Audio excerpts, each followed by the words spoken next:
Hello and welcome to this episode of the Healthy Business Podcast.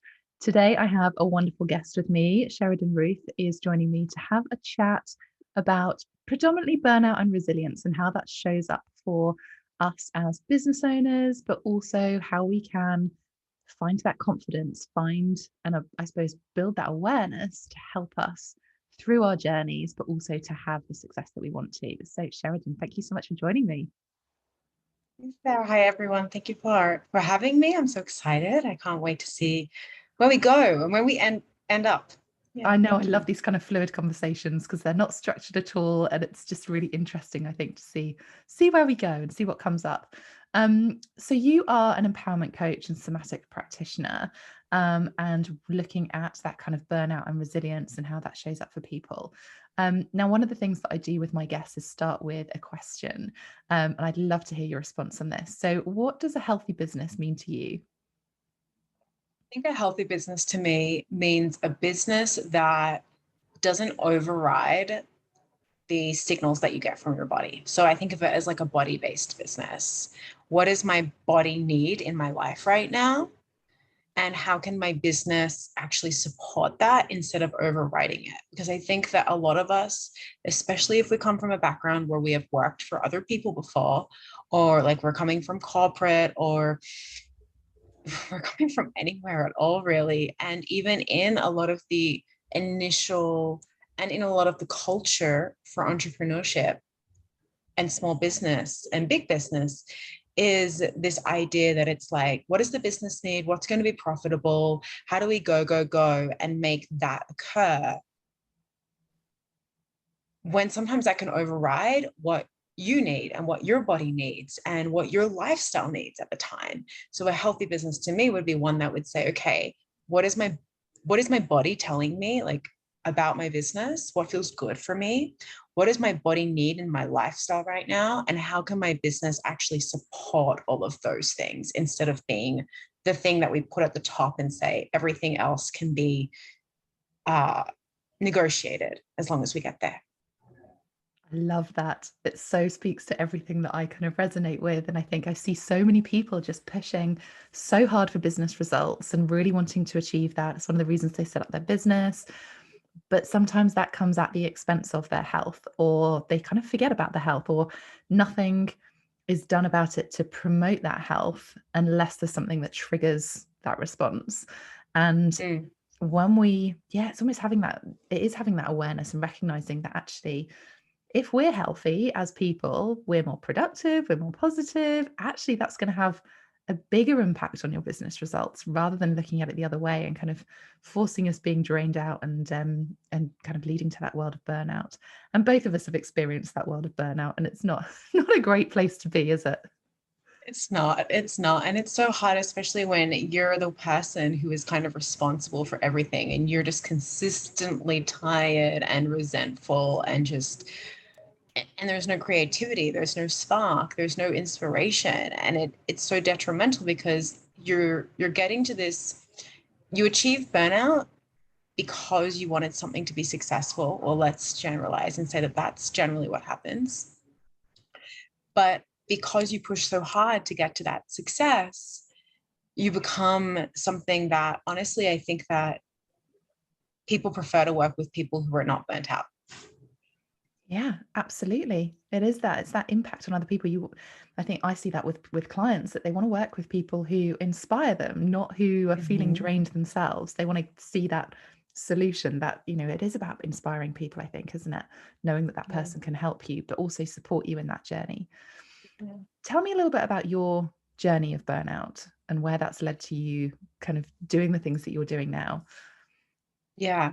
So I think that, so I used to work in commercial real estate brokering. I worked for an American company, and that is I worked on both the East Coast of the United States and the West Coast. So my hours were from about like 8 a.m. until 8 p.m. because I had to be available for bankers. And that was me. I was like, you know what, we're going to get the clients, we're going to sign the deals. I'm going to like climb the ladder, and do all the things.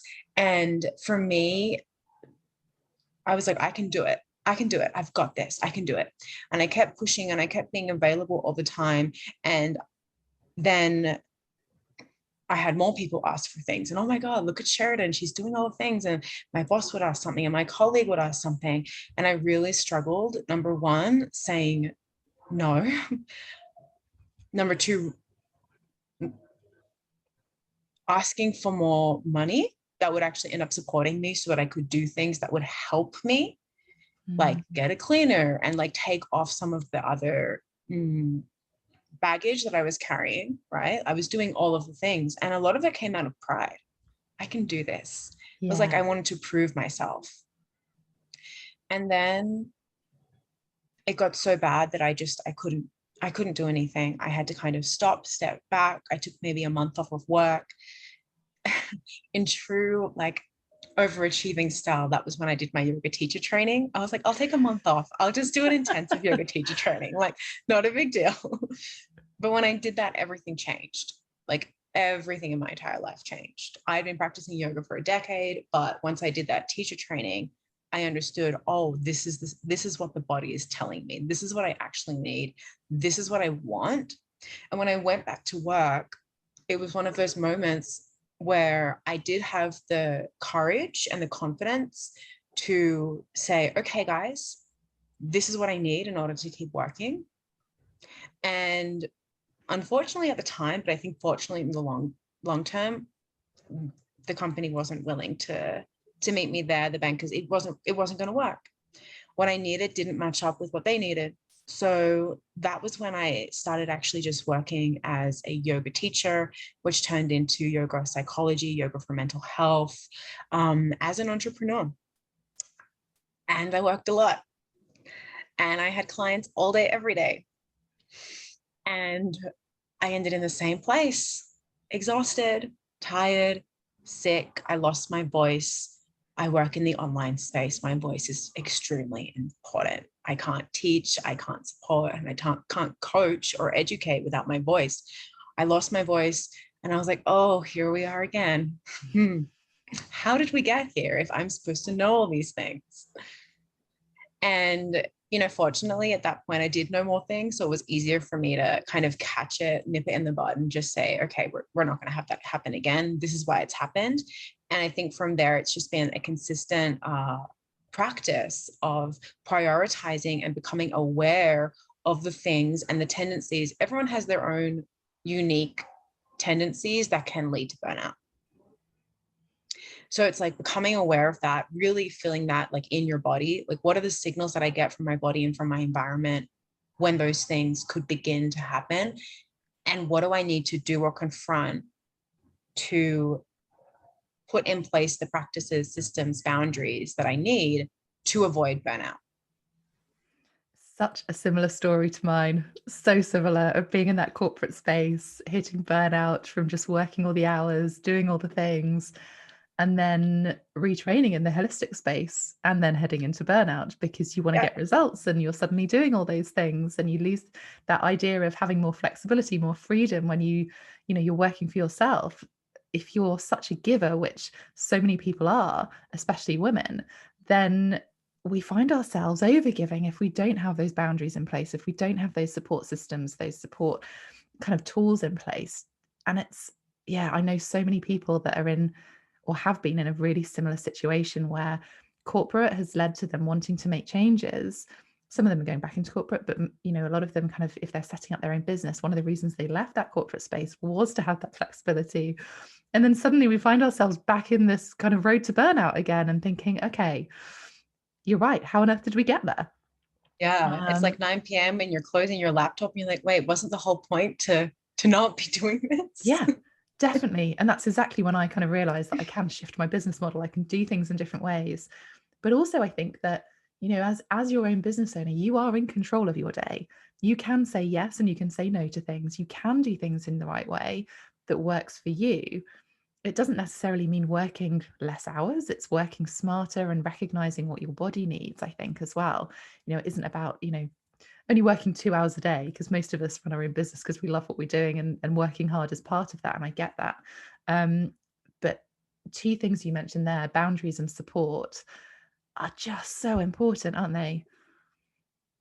Yeah, boundaries are such a thing that I think that we're all continuously learning how to set them, when to set them, what they could look like, and getting creative. Like, what is a boundary? And it's not just boundaries with other people, it's boundaries within yourself. Like, what Mm, boundaries do you have for your own habits, your own behaviors, even your own like thought processes? Like, where do you say, if my thoughts go here, I'm going to redirect and do what's necessary to not go down that space because I know that's not supportive to me, yeah. right? Or what boundaries do you have around like your phone and when you're at work? It's just so important. I think you're right. It's I think when people hear that idea of boundaries, if they're sort of new to it, even if they know they want to sort of have them in place, the idea of it feels quite selfish, and people I know Yeah. feel quite guilty about putting up boundaries, especially if they're givers. And especially if you're trying to get results as well in your business. But actually it's that flip psychology of going, actually, if you have these boundaries, you're going to be able to perform in the best possible way. You don't need to be working till 9 o'clock every night if you're not giving yourself that space during the day. Working till 9, that's okay. But if you haven't got the stuff in between, you can't do those 12-hour days every single day. That's not conducive for a healthy lifestyle or a healthy Yeah. business. And it's such a gift to be able to give to, like, when you give someone a boundary, it's such a gift, especially as someone who runs a business or is an entrepreneur, because it's like, okay, if I can say, this is what I'm comfortable with, this is what works for me, it gives the other person permission to be like, huh, well, actually, this is what's comfortable for me. This is what works for me. Where can I meet you in a way that's going to feel so good for us both? And we're going to show up with energy and intention. And like, there's not going to be any stickiness between because one of us is over giving or one of us is like slightly a little bit guilty or slightly a little bit resentful or slightly a little bit like, oh, wait a second. Yeah. It's such a big thing, isn't it? And I think, you don't need to feel guilty. You don't even have to justify, why you've got those boundaries. It's just like, this is when I'm available, what works for you. You don't need to say, oh, I'm not doing whatever time, because you can just Yeah. stop at that point and say, these are my hours, which ones work for you? And I think that's kind of a big shift. But I love the idea of having boundaries with yourself as well, knowing, and I think it comes down to that awareness, knowing what can work for you, whether it's I don't know, whether it's movement, whether it's nutrition, whatever it is, it's those choices that you're giving yourself kind of a parameter, I guess, to make those decisions. Yeah. And I like what you said as well about um it's not, I don't know if you said this, but this is kind of what I was receiving. It's not necessarily in like what those specific thing is or what hours you work, or it's not reducing the hours. It's how are you doing it? Because when you say, okay, one of my boundaries might be that, for example, one of my boundaries is that between the hours of 2 and 6, I work, but I do it in a way that feels a little bit more nourishing. So that might mean like I get like blankets and I get all like blanket up and I have a really nice cup of tea, or I do something that's a little bit more soft, or like that's when I put my podcast on and do a little bit more of like the admin work and things like Mhm. that. But having that boundary of like, okay, we've hit 2 p.m., we can continue work and continue being productive and continue doing the things that are important, but it's not a time where I'm going to book 4 hours of client calls back to back, because I know that that's not going to be supportive for me Yeah. or for them, because my nervous system, most people's nervous systems between the hours of 2 and 6 tend to get a little bit more erratic and want to be like all around here and like feel a Mm. little bit distracted. So that's when it's like, okay, how can I continue to do the things that I want and also do things that are nourishing for my nervous system? That's so interesting, isn't it? And I think, I'm very similar, but I think it goes back to that awareness about you as to when your energy levels are at the right level for you to do the bits and pieces of work that need to happen. If you've got really high energy and you're really creative first thing in the morning, that shouldn't be the time that you're doing all your admin stuff. You Yeah. should be using that. That's when you become more productive. Yeah. Similarly, kind of the last thing you do at the end of your working day, that can be the admin stuff if your energy is a bit lower, because you don't need the headspace in quite the same way. One of my boundaries, and I've shared this a few times, is that I don't do any client work before 10:30 in the morning because it enables me to set my day up in the best possible way. And that can be anything, it could be some exercise, it could be meeting a friend for a coffee or some self-development or whatever it is. But that's my space, because what I was realizing was that I was getting to the end of the day and I wasn't doing anything for me because I'd been so busy doing everything for everybody else that I was getting frustrated, I was getting resentful, and then I wasn't showing up in my best possible way. So I think it's, we're all different. We all need different things. We've all got different energy levels at different times of day. But recognizing that and planning your day to help your nervous system, to support that nervous system, not only does it help everybody involved, you, your clients, but actually it gives you the confidence, I think, as well, that that you're going to be performing at your best possible level. Yeah, and it gives you like the structure that you need to know that you're going to do things that are hard. So some of us, we all have those tasks and those things that we don't really want to do in our business that Yeah. feel a little bit uncomfortable, or we procrastinate on them, or we get really perfectionist about them. And we just like they're a little bit outside of our comfort zone. If I know that for me, my energy, I'm one of those people, like my energy is the highest in the morning before about 11. And that's when I can really do those difficult tasks, because that's when I have the energy to be like, okay, we got this, focus, let's do it. Like press publish. You can do this. And some other people are going to need to have a little bit more momentum build up in the day to build their confidence. Like, okay, let's do it. But just knowing that you have the space in your schedule, and like literally as well space, like making space, don't Yeah. overbook yourself too much, to trust yourself enough to get the harder things done. That's going to end up building your confidence, which helps you set more boundaries, which helps you trust yourself more. And it's just this big movement of like, it's just stacking on each one. If I can trust myself to set boundaries, I can also trust myself to get through harder parts of business. I can trust myself to deal with the difficulty that maybe my next launch might fail, or I might have a difficult conversation with a customer. But I can also trust myself that I've set aside time for myself tomorrow morning to deal with, or to manage, or to get remotivated, or to manage all of the emotions that come up because I had that difficult conversation. It's like, how can I build more trust into my body, into my nervous system, into my day? Because that's what actually makes us confident enough to go out and share the work that we're so passionate about, that we know is going to help so many other people.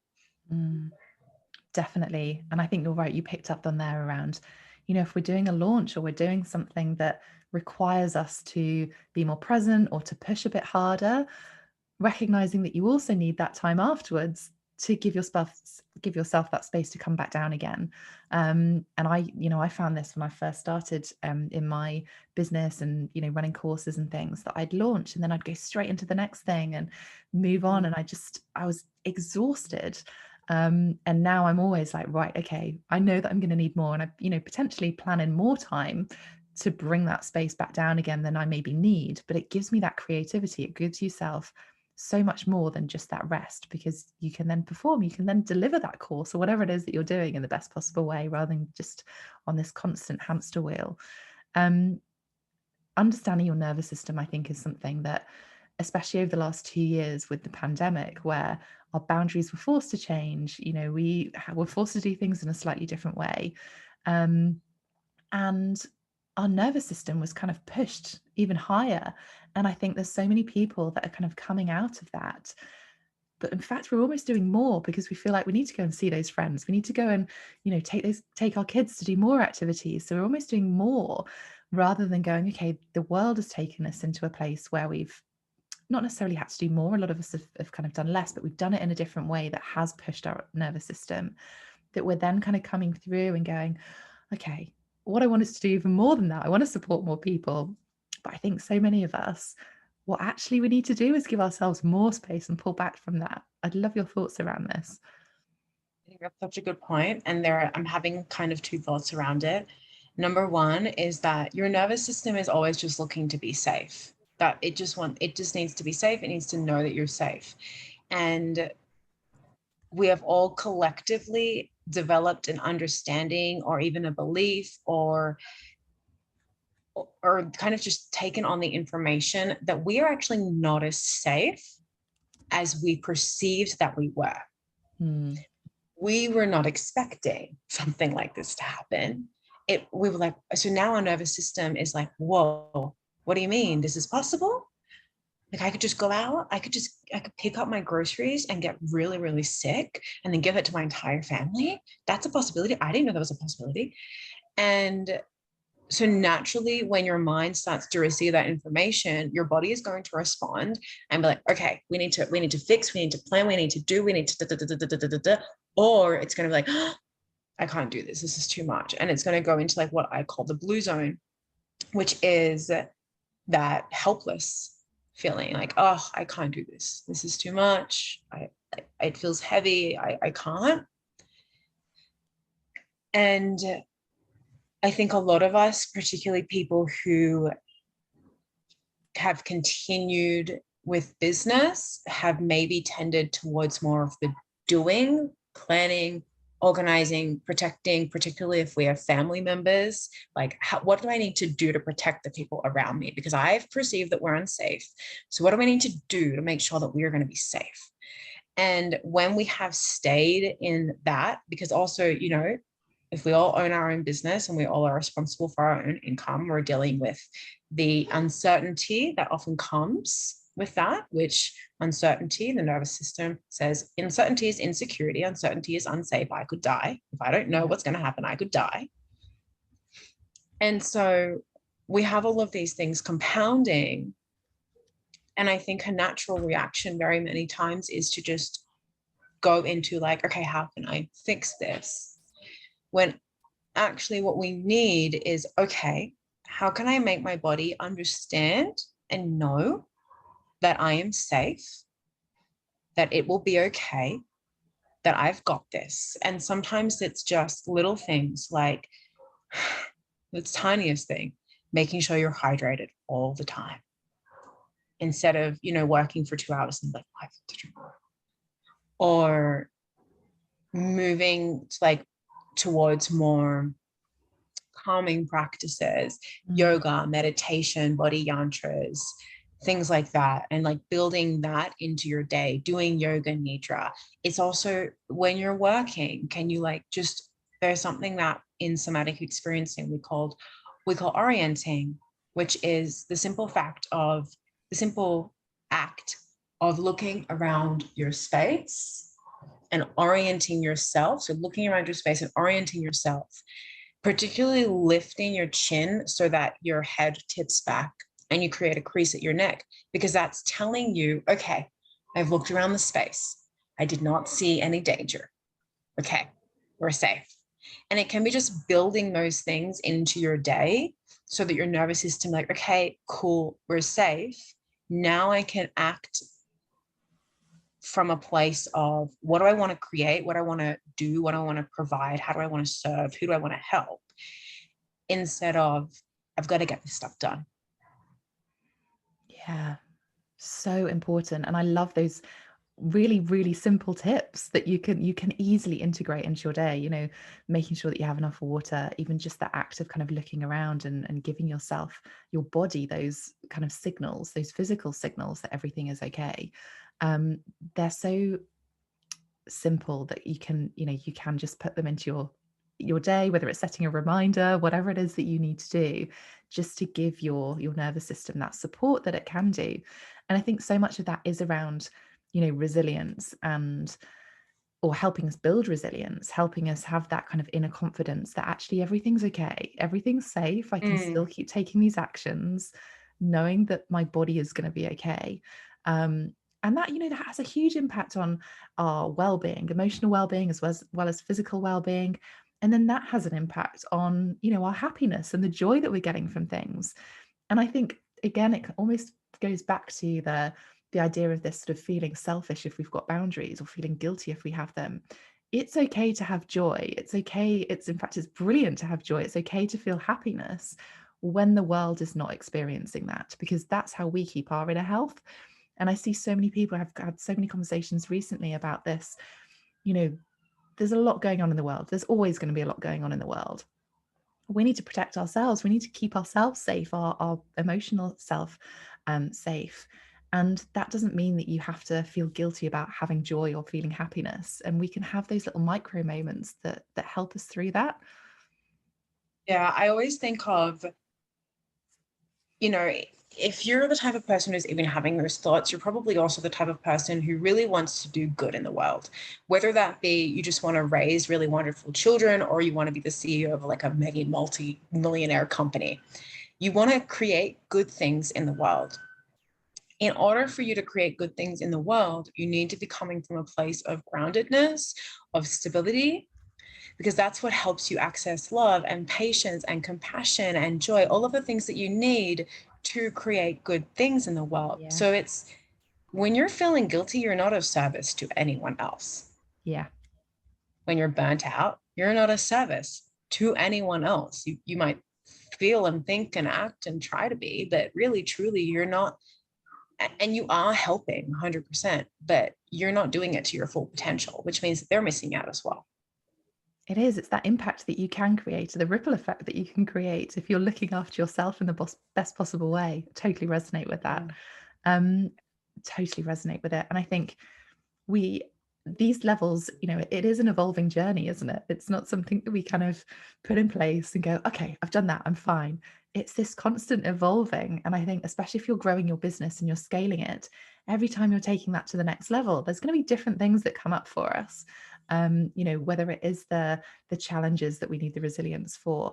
But one of the other things that I kind of wanted to delve into a little bit was this idea of trauma coming up, because we've talked a little bit about trauma with what's happened over the last, couple of years, but trauma can come up in all sorts of different ways, can't it? Or even trauma that we might not perceive as big things, but our nervous system perceives it to be a big thing and kind of protects us, holds us safe, doesn't want us to up level or upscale our business. Yeah, yeah. I think that just to preface that conversation, it's important to define what trauma is. Trauma is anything that your nervous system cannot assimilate in the moment.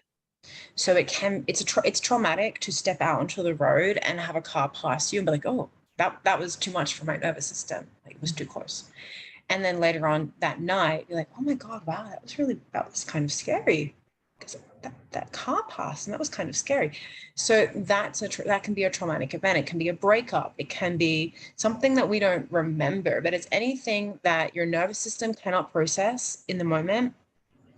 And it's helpful to remember as well that sometimes what makes an event traumatic isn't the actual event. It's the fact that you're alone in processing that event. So if anyone was caught with a lot of big emotions at any time in their life, particularly over the last couple of years, or when they were a child, and they didn't feel like they had the support system to process that, it's traumatic. If you have something happen at work or in your business and you don't feel like people really get it, like let's say, okay, coming back to the launch idea, let's say you had a big idea, it was wonderful, like, yeah, we're going to do this, and it was very disappointing and you didn't get what you wanted, but you felt like nobody really understood, or that you had to keep going, and you just kept going because you didn't want to deal with those emotions that what you had created didn't go how you wanted to plan. And that is also traumatic, and that's going to impact you through procrastination, people pleasing, codependency with your clients, perfectionism, not being able to share, not being able to go and share your message, having all of these ideas like stored in your Google Docs and your notes, but those things never actually making to a blog post or a podcast episode or whatever it is, like feeling that block of like, I want to say something, I want to share this, but I can't. Trauma around money comes up. So many different So things, many aren't there? things. So many things. And I think what I loved what you said there is that, trauma isn't necessarily the things that we traditionally associate being traumatic. It can be those everyday moments that our nervous system just kind of goes, oh, that hit me. And it doesn't necessarily hit you straight away. It can hit you, hours later, weeks later. Um, but I see so many people bottle it all up. And I think it's, that's the hardest thing, because it's, you don't necessarily need to kind of blurt it all out, share it all over social media. That's not what it's about, but it's having that support network, that support system, whether it is a coach, whether it's, a best friend, or even just a, group of business owners who get what you're doing and why you're doing it and how. Because as much as we love our friends and family, they aren't necessarily the person that you want to talk to about those things, or they might not necessarily understand the, especially if it is that example of, doing a launch that didn't work in the way that you want to. Having that group, having that support of people is so important. What would you recommend, I suppose, kind of going into that sort of support systems, really? What would you recommend, or how do people start creating these support systems to, I suppose, have that awareness or recognize when something might be off kilter or not quite in alignment, to then make some changes or add in that sort of support that they might need? Yeah. I think that at the end of the day, everything starts with being really aware of what your body is telling you. So before we can make any other decisions, before we can decide, who do we want to support us? Do we want to invest in support? Do we want to create like a group? Do we want this person or do we want the other person? We need to begin to become very attuned and aware to the messages that our body is giving us, and act on them. And you can call this like your intuition, you can call this your gut feeling, you can call it like that knowing, whatever it is that feels appropriate for you to call it. It's going to be so different for everyone, but we all know that feeling of like just kind of like knowing something in your body and like, yeah, this is a good idea. Like this is a good idea. And we all know that feeling of knowing in your body, like, oh, that is not a good idea. And oftentimes our mind will come in and be like, yeah, it is. But it makes sense. Or maybe you're an employee and you've had in your body, like, I just know this is not going to work. And your boss is like, it is, this is the design, this is the path that we are going on. You're staying and you're doing it, and you don't have much of a choice. So you override it. So we've been overriding those messages for our entire life since we were children. We've been taught to override them. We've been taught to sit still. We've been taught to sit for periods of time, to be in places. We've been taught to eat on schedules that maybe we don't necessarily want to eat on. We've been taught to do exercise in certain ways. We've been conditioned and told so many things, like what diet, what exercise, what business, what career path, what, like all of these things since we're a child. So the first step is to be like, okay, forget all those rules, forget all the logic, forget all of the stuff. What is my body telling me? And you probably, if you're really just beginning, the answer is very often, I don't know. And that's okay too. Like you can feel, maybe what's present is, I don't know. And maybe there's also something else present, like, oh, when I'm with this person and they ask me these specific questions, I get really energized and that feels really good. Versus when I'm delivering this service or I'm creating this product, or even I'm like shipping out this product, there's like a little bit of a down in my chest. It doesn't feel right. If we can get, and we can just feel into that and get very attuned at that. And I am a meditation teacher. I really recommend meditation to help you, and just meditation on body to help you do that. If we can do that, then it doesn't matter what anyone on a podcast tells you about how to get support. You will have an idea and you will know. And you will just go and do that without second guessing yourself, without worrying about the how to, without worrying about what if. You'll just be like, okay, that's the next step. Let's go do that. And we'll figure it out as we go. I love that. And I think the word that's kind of coming through to me is this idea of judgment, that we judge ourselves so much, but we also worry about what other people are going to think if we start doing things in certain ways. But even as you said, like the type of person, different people have different effects on us. Some will drain your energy, others will give you energy, and you'll feel energized by having conversations with them. And I think, again, recognizing what you need, but spending more time with people who you do have energy with. And as a business owner, thinking about that from an ideal client perspective, you want to work with people that you love working with, that they're going to get results. you don't want to have those sessions or, create those products where you're just feeling drained all the time, because that's not going to help you perform at your best. You're not going to get the results that you want or that they want. And then you go back into this kind of negative spiral. Um, Yeah. I think it's so interesting. I want to sort of delve into the sort of the judgment side of things, because your sort of backstory is really interesting from way before corporate. Even as a kind of a young Okay. child, Yeah. losing your hair at 7, that's a really young age for, I guess, judgment to kind of come through for you. Where as a little child, right, that people are making comments, people are sharing Mm. opinions. How did you deal with that? How did that sort of affect you and kind of make you, I suppose, more resilient, more aware as you've, grown older and kind of where you're at today? Yeah, it's funny because I always get asked this question, and I've always been seen as such a strong person and such a resilient person because I lost my hair when I was 7 years old, and I pushed through, and you're so confident. And to be completely honest, like, it was just a facade for so long. Yeah. I didn't have choice. Yeah. Um, I'm sure many people who have ever experienced illness, chronic illness, or any autoimmune disease, you don't have a choice. You're strong because you're strong. You have to, right? Yeah. And so it was actually in admitting that, no, that's really affected me. It's really hard, and I appear strong, but I'm not.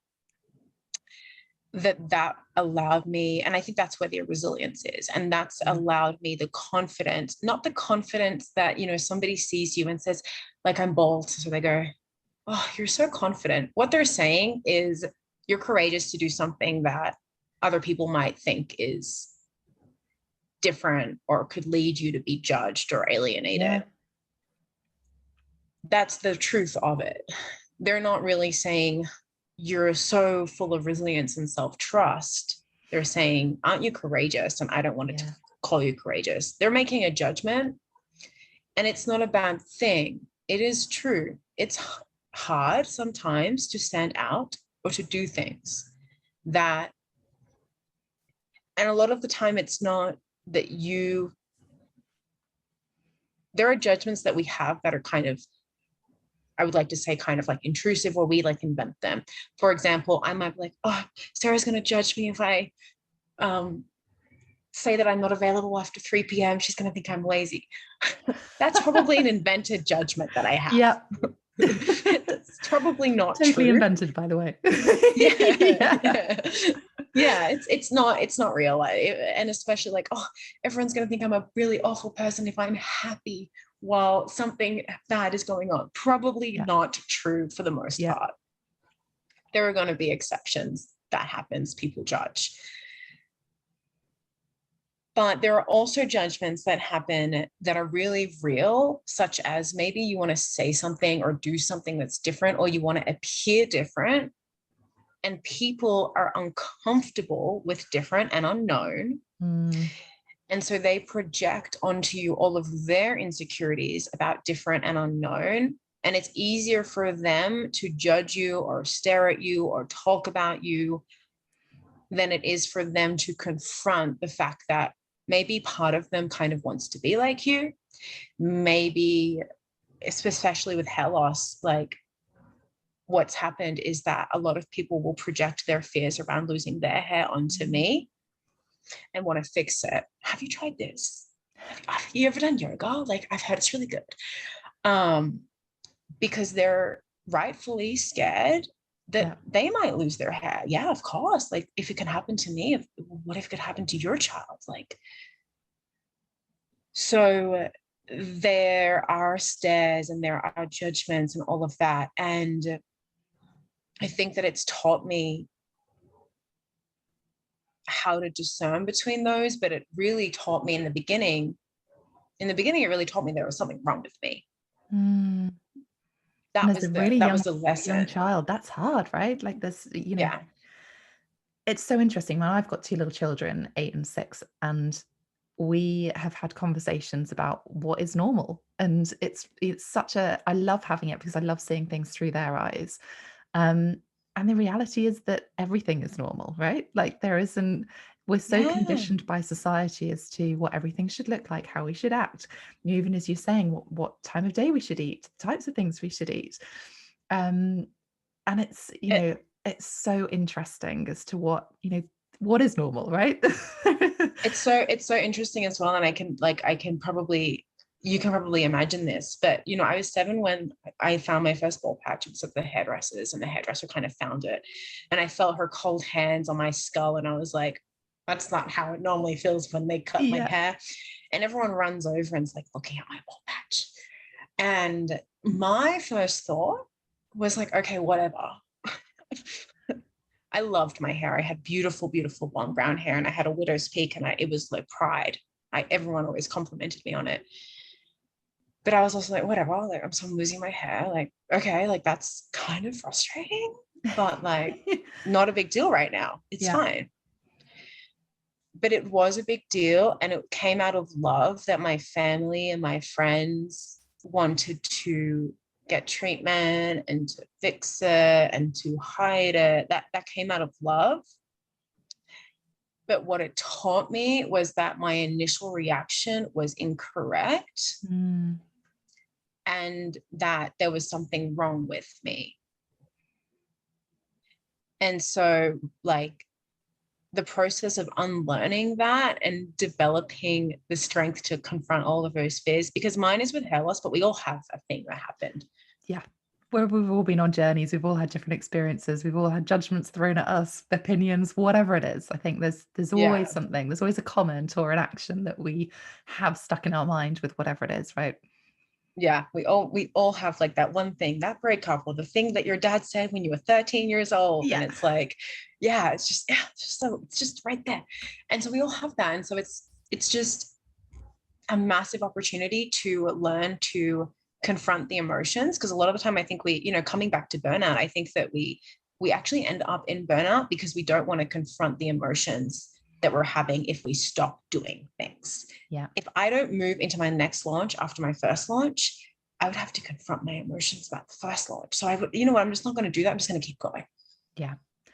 I think you're so right. If we suppress things, like they're going to come out in some way or shape or form or physical, whether it's emotional. And if we keep suppressing everything, then that becomes really hard. That does have that knock-on effect on our health. And you're right, that is one of the big causes of burnout, because we're just suppressing things. We kind of take that as our new normal, going back to what normal means. We Yeah. create our normal.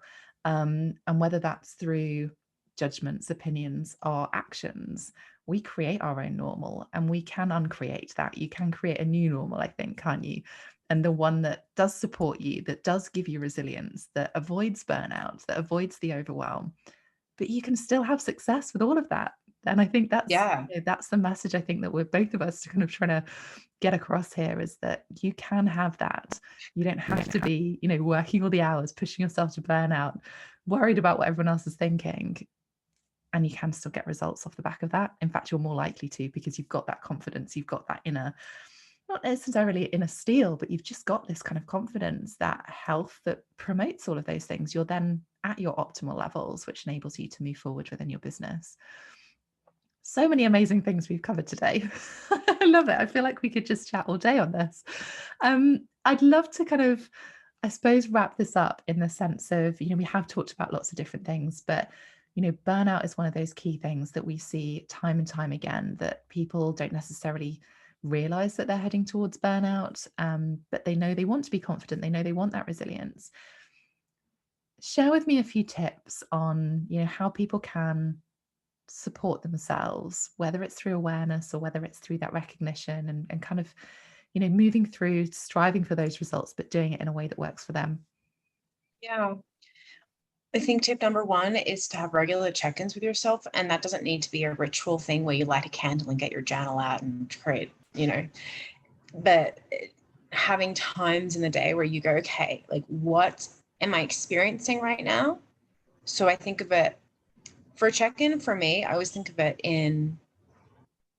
there are actually 4 questions that I would ask. Everyone write them down.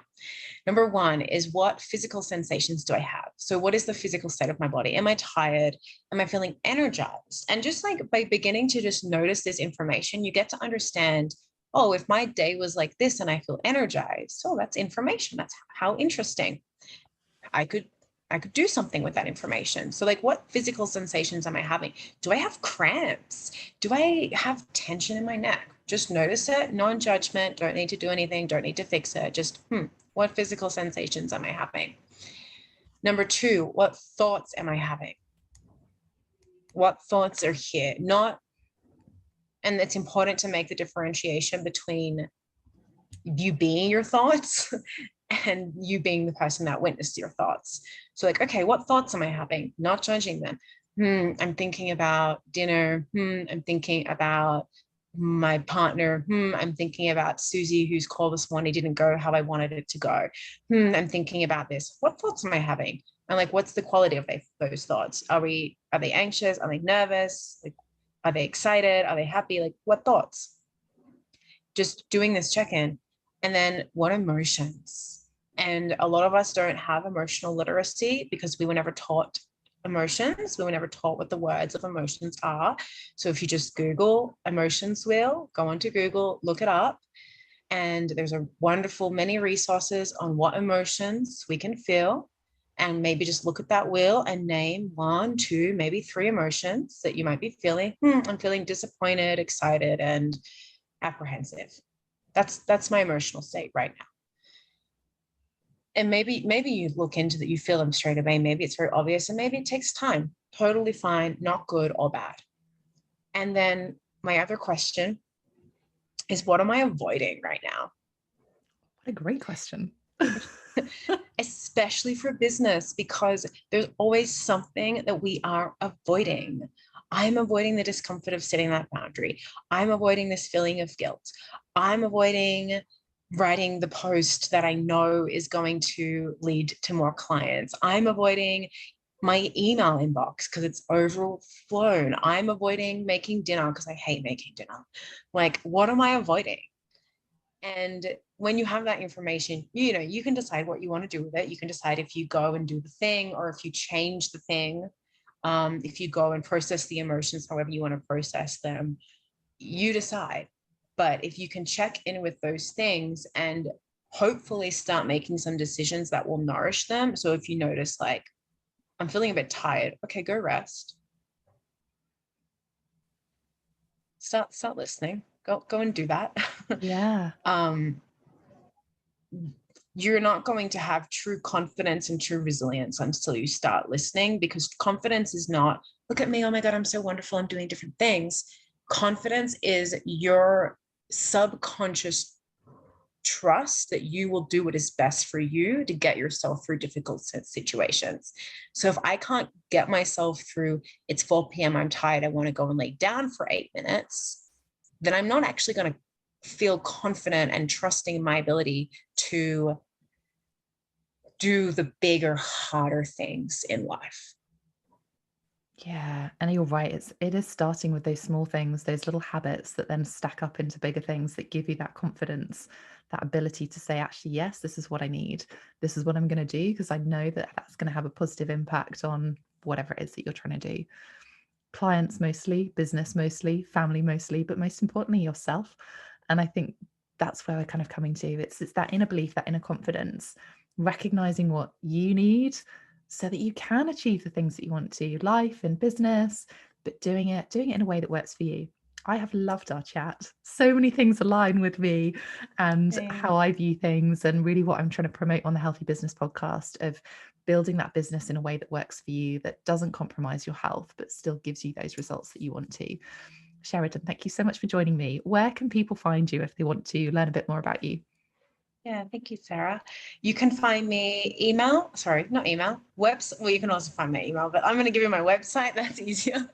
It's just sheridanruth.com. So SHERIDANRUTH.com. And on Instagram, I spend a lot of time on Instagram. It's _Sheridan Ruth _ Find me and say hello. I'd love to know everyone else who is looking to create healthy business, because it is a revolution. It is a movement. It is exciting, and it is going to do really good things in the world.